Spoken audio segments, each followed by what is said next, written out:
This is our fourth C63 that we've done, and it's safe to say it has just a little bit wrong with it because, well, as you can tell, it's been in quite the impact. And in this episode, we're going to be dropping this engine because it's had a huge frontal impact. The engine's pushed back, the exhaust is pushed back, everything is pushed back. This car's stuffed, but we're going to make it into a monster.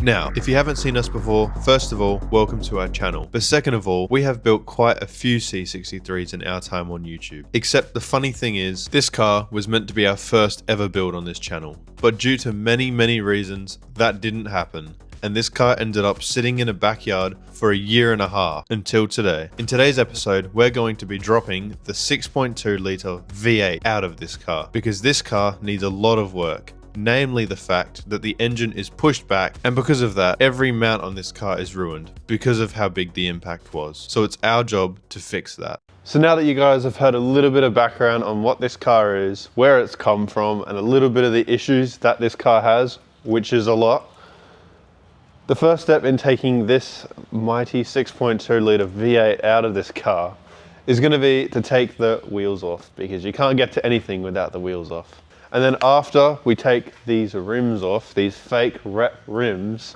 we can take these fenders off because we can actually throw those puppies away because we won't be needing them, which is a bit more of a hint as to what we plan on doing with this car. And then throw the motor away too because it's stuffed.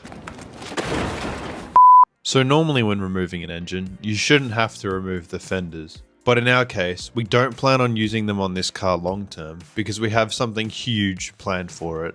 And we want to make sure they don't get damaged in this process because we'd like to sell them to make some money back because every little bit counts. So it would be a shame if they got damaged. There we go. What was Fender one off. All right, now that we've got the one fender off, we can't take the other one off because the lift's actually in the way. That's fine, we can do that at any point. Now we're gonna get some of this front spaghetti off because obviously we're gonna drop this motor as a whole with the subframe and stuff, but it makes it a lot easier to take off this spaghetti stuff, so it just mitigates actually getting pipes and things caught on crash bars and ripping stuff, because as it is we have to order quite a few new things because yeah, a lot of stuff bent in this crash. Shortly after saying this, I realized there actually isn't much spaghetti to clean. This is because a year and a half ago when we actually first got this car, we stripped it back to the motor as you see it today, because there was actually a bunch of issues that you will see later in this build. Nevertheless though, we'll still do what we can. It just means that we can get the motor out a lot quicker than we normally would. And after a bit of spring cleaning, we're not wasting any time and we're going to get straight into disconnecting the suspension. Because as I said before, we always like to drop the motor with the subframe so that we can access every little bit of damage. Because as you all know, we receive these cars crashed and oftentimes there's a lot more wrong than meets the eye. And it allows us to get it out quicker because we don't have to mess around with things and smash the motor into places it shouldn't be smashed into. Anyway, back to the task at hand. Now we're just taking off the caliper so that when all the suspension drops, it doesn't hang off the brake lines connected to the caliper, because that can be very bad and you can tear brake lines very easily as they're only made of rubber, especially when it could be under that much strain. So it's best just to get it up and out of the way so you don't have to worry about it.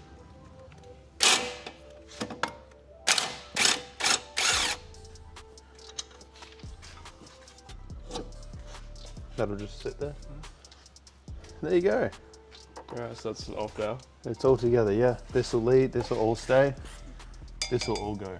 Another thing that surprised me is just how simple these AMGs are suspension wise in this generation. It really is just a couple bolts and it comes right off. It really fast tracks a job as big as this one, that's for sure. Manufacturers should take notes. Let us know in the comments down below what your thoughts are. Now that all the top is disconnected, it's time to begin on the bottom and get this thing ready to drop it out. We are not far now. Now, all that we need to take it off is going to be this thing, the exhaust, the engine mounts, the steering rack, and the transmission mount.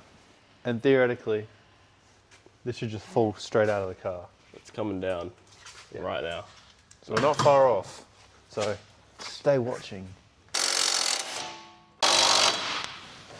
Really catch Mate, it. I think I've lost my hearing. No, we're just gonna move it, I think, like we did last time. So yes, people, not much left to do before we can attempt to take the engine out. So, while Jake and I worked on getting the remaining exhaust and transmission mounts off, Jake's dad worked on getting the steering column off. And if you remember, this engine was pushed back, so you can imagine the strain the steering column would have been under, hence why this actually did take a while. Oh, I also forgot to mention, what you see us doing here is simply unbolting this exhaust from the headers, because we can't actually do much more than just let it hang. Why, you might ask? Well, because the previous owner of this vehicle got what we refer to as a one-piece exhaust. You heard that right. This person decided it would be a good idea to get an exhaust with literally no unboltable flanges. It's welded the entire way through. But regardless of that, we should still be able to get the engine out, even with this crap design. So let's get on to the next piece of this puzzle. Alright, so now everything is pretty much disconnected underneath and on top. There's pretty much nothing connecting this engine apart from, obviously, the subframe is still on.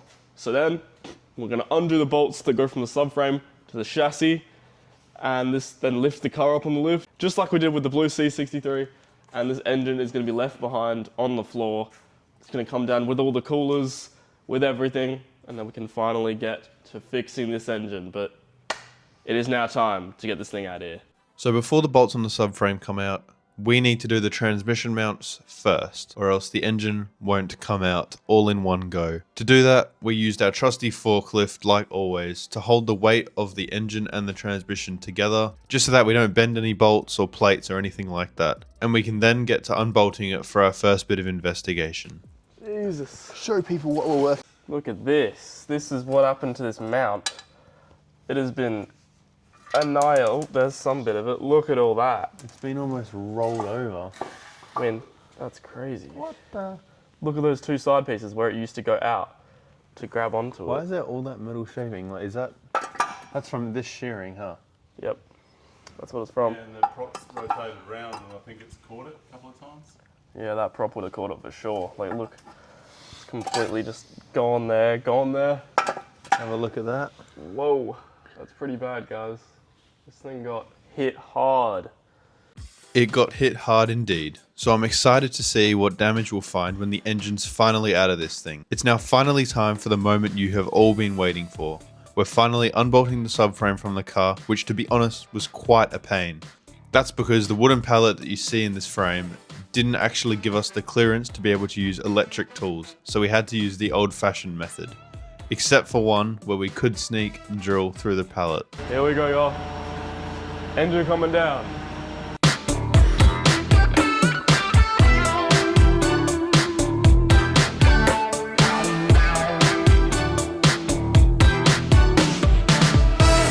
If you've made it this far into the video, I want to say a big thank you for watching our videos.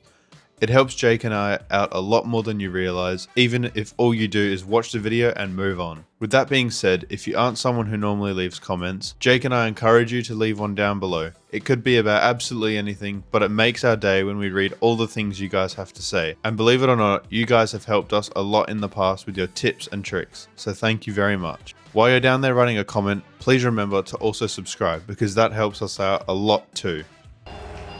Guys, she is out. Oh my god. She is out of the car. Woo. We did it. The M156 is out.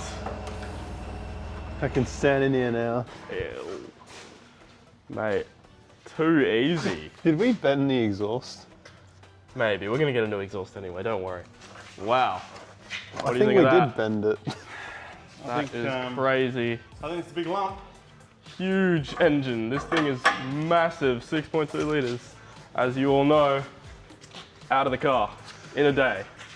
It's pretty damn good. Wow. Second engine out job. Second one. Oh my. She's out. There we go. Second one ever. Spent your birthday taking out an engine. Look at that. Happy birthday to me. Yep. Okay. Wow. We didn't damage anything, which is good. Apart from maybe slightly exhausted, seen slightly better days. All right, so guys, obviously the engine is off this car now. It is on the floor, out. What we're gonna do is we're gonna start the cleaning process. It's very dirty. We're gonna get this thing ready to put the manifold on. The manifold from last video that was like out of a blown engine, all that stuff. We're gonna basically put the manifold on this car, on this engine right now. Gonna clean it up in the parts washer and get this engine in a better state than it is. Okay, so you might be wondering why the intake manifold on this engine is missing. This next clip will explain exactly why that is. All right, so we have some parts in here from when we were originally gonna rebuild this car about a year ago. Yes. So we're just gonna show you, we got some. First is a intake manifold gasket because we removed the old one to reseal it because engine was pushed back. You know what? We got hoses. Many hoses on hoses. Okay, you don't know what they are. No, I don't. It doesn't say because it just a breather pipe. There, that's that one. So we got a bunch of hoses. Then we have tow hook. The back of the thing. We have bolts for the rocker cover. These are rocker cover bolts. We have a relay switch. Okay, so we got 2 rocker cover gaskets, which will actually be handy because I think these leak. And then here is the cracked part of that intake manifold, guys. You can see the big crack on the back there. And we've got the throttle bodies. Basically, these have a big issue with corrosion. The way they're made, they just corrode. We're gonna fix that. That's a hint at what we're doing. This won't really be part of the system anymore. Well, obviously the throttle bodies will, but this won't exactly be part of the system anymore, so that corrosion issue will not be there, because we're gonna do something else. Oh god, things here. We need that refreshed. Yeah, no, wait, we'll get a new one. Again, that will not be there anymore. It won't be there. Something will be taking its place. Yeah, it won't fit around what we're doing to this car. Yeah, no, it won't. Look at that. It's rusted. This car has seen better days. And here is the new. Brand new second hand. Brand new second hand. This conk. does not look new. But this is the one we bought planning to swap it on, but never really got around to it. I guess it just needs a clean. Yeah, probably. Errol conk. Errol conk. Well, need to change it to CJ rebuilds after this. It's going to be a lot of work, so I think we deserve it. Once again, this will only be temporary. Yeah, this is temporary for that engine. That's Temporary all I'm for going to that say. engine. That engine. Yeah. Just took the manifold out of the box that we got it in. This is the brand new second-hand one, and there is a bunch of pieces from what looks like to be an engine in here. I mean, these are like some sort of collars off of something, maybe even parts of a piston. There's piston rings. This thing must be off a blown engine. So this is an example of that corrosion I was talking about before. Basically, on this like throttle body housing here, as you can see that there is a hole right there from that corrosion. That's because basically the moisture just sits in this little thing, in this little dip there, and over time it just corrodes, and there's really nothing you can do about it with this model. It's a pretty annoying issue. We got to make sure that on our new or brand new second-hand intake manifold off a blown engine, we'll split this bottom bit apart and make sure that this doesn't have the same problem. All right, what we're gonna do now is we're gonna do what I just said. We're gonna split that open and make sure that there's no corroded plate under there, because that'd be quite a disaster, wouldn't it, Christian? Yeah, it would be. And we need peace of mind. You put it back in and you have to pull it back out if it doesn't run properly. All right. Now we need to do the same thing. All right, so flip it over. See if there's any signs or... Jesus. There's cracks. There's a lot of metal in there. There's a lot of metal. I'm glad we took that off. Oh my God, guys. Prior to this. Imagine we didn't take that off. Look at all that metal in there. Whoever we bought this off had a stuffed engine. Oh my God. But what is good is this plate isn't corroded. There's no clear Now we'll have to corrosion. clean it, because it will be around these edges. Well, thank God we didn't just throw in the intake manifold without taking a look, because all of those fragments would have likely meant another blown engine, which would have set us back immensely. Isn't editing a wonderful thing? Now it's the next day and we can actually get to cleaning this thing up because there's metal shavings absolutely everywhere. To start, we're going to unbolt the throttle bodies. Once everything's unbolted, then we can give it a really thorough clean just with some water and some soap to get all those metal shavings out of there. Because as you all know, this is an intake manifold, and the last thing you want to do is send metal down your intake into the engine, and kaboom goes the engine. It only takes 10 minutes of time, and it gives us peace of mind for the future. Once that's done though, we just need to give the inside of the rest of the manifold a little bit of a vacuum.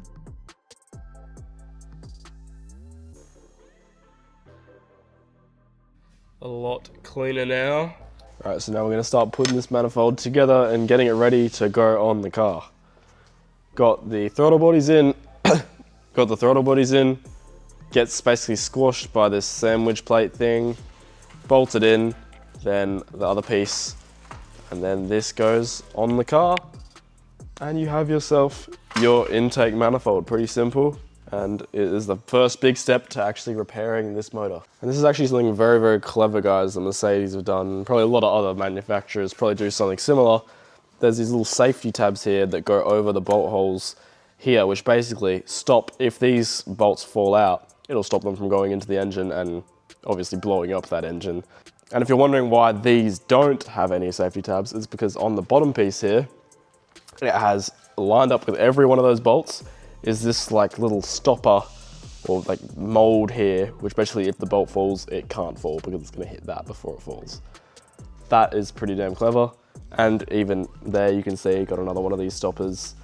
And even there on those bolts, this part of this plastic trim here is covering over the top, so it also can't fall out. Basically all just measures to make sure that when these bolts, if they fall out, it doesn't end up in a catastrophe for your engine. You know what else would have been a catastrophe? Not cleaning our manifold out. Thank God we checked. And that's just a reminder to all of you guys, whenever you buy a secondhand part online, you just don't know what you're getting. Especially if it's as critical of a part as this was for our engine, make sure you double, even triple check the quality of what you're buying, because you just never know. And it could end up way worse for you than you ever could have imagined. But anyway, with all of that said and done and the manifold finally clean, we can now bolt everything back together and get this back onto the engine, ready to be put back into the car. Basically guys, we just put a new PCV on because this one was destroyed in the accident when it got pushed back, the engine got pushed back, destroyed this PCV valve, so we put a new one on. We've also figured out why there was so much oil and so much residue in here when we took the intake manifold off. That is because these PCV valves have an issue where they leak a lot, and obviously that had been happening on this one for a while, so good thing we changed it. That is a common issue on these engines, so that explains that. Nothing too catastrophic. This thing is almost ready for the intake manifold to go back in now. And once we lay it to rest in the V of the V8, that's it. It's 12 bolts and our manifold issue is finally fixed. Now it's just to do the rocker covers, but that will be coming in the next video. I want to say a big thank you to everyone who watched all the way until the end. It helps me and Jake a lot, as I said before. The only thing left for you to do is to subscribe, leave a comment down below and like the video. And we'll see you all in the next one.